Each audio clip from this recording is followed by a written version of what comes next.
Qendra shëndetësore në Golem sot paraqet një realitet krejtësisht të ndryshëm nga i mëparshmi. Ndërhyrja e realizuar nga Bashkia Shkodër ka sjellë përmirësime të ndjeshme në cilësinë e shërbimit, duke ofruar kushte shumë më të mira si për stafin mjekësor, ashtu edhe për pacientët. Mbi 3.000 banorë të zonës përfitojnë tashmë nga këto kushte të përmirësuara. Mjeku i kësaj qendre, Klajdi Qahi, thekson se shërbimi parësor që u ofrohet pacientëve është sot në kushte optimale, duke përmbushur çdo standard të kërkuar. Ai shton se edhe për ekipin shëndetësor ambientet e rikonstruktuara përbëjnë një nxitje të rëndësishme për përmirësimin e vazhdueshëm të shërbimit. Një rekonstruksion që do thoja shumë i nevojshëm, që ëndra për hir të vërtetës ka pas mangësi duke parë parasysh domethënë kushtet, më tepër te kushtet fizike.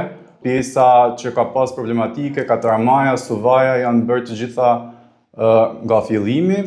Dhe duke qenë se është një zonë e madhe, ka një popullat afërsisht rreth 3.000 banor, ku normalisht pjesa në momentin që del nga qyteti bashkohet si pjesa pediatrike dhe pjesa adulte, ishte tepër e nevojshme. Patjetër që ndihen më komod, ne kemi pasur disa problematika që nuk kemi as pse i diskutojmë, por domethënë në momentin që vinë, sidomos fakti që ishim një periudhë që ishte më e ftohtë, po quajse nga që tani jemi në maj dhe janë temperaturat më të larta, në atë periudhë ne kishim, sepse u bë mundur dhe vënia e kondicionerëve, pra dhe qëndrimi i tyre, apo në momentin që merrin një shërbim qoftë vaksinim, qoftë terapi i cili ishte venoz, në momentin që qëndronin në qendër kishte pak kënaqësi në sensin e kushteve, por tani janë të gjitha në rregull dhe nuk është se ka ndonjë problematik te pjesa e administrimit të tyre apo gjatë kohës së cilës pacienti qëndron këtu me ne.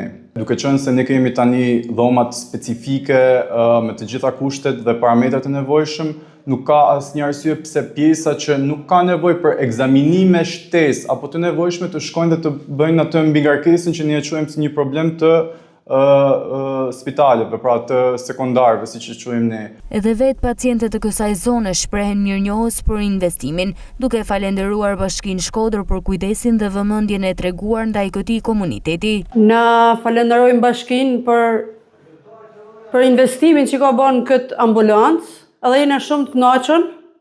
Jena shumë të kënaqur për arsye se e ka plotësuar me gjithë kushtet që duhen për një ambulancë. Ky investim dëshmon edhe një herë vullnetin për të përmirësuar jetën e përditshme të qytetarëve, duke sjellë shërbime më pranë tyre dhe në kushte më dinjitoze.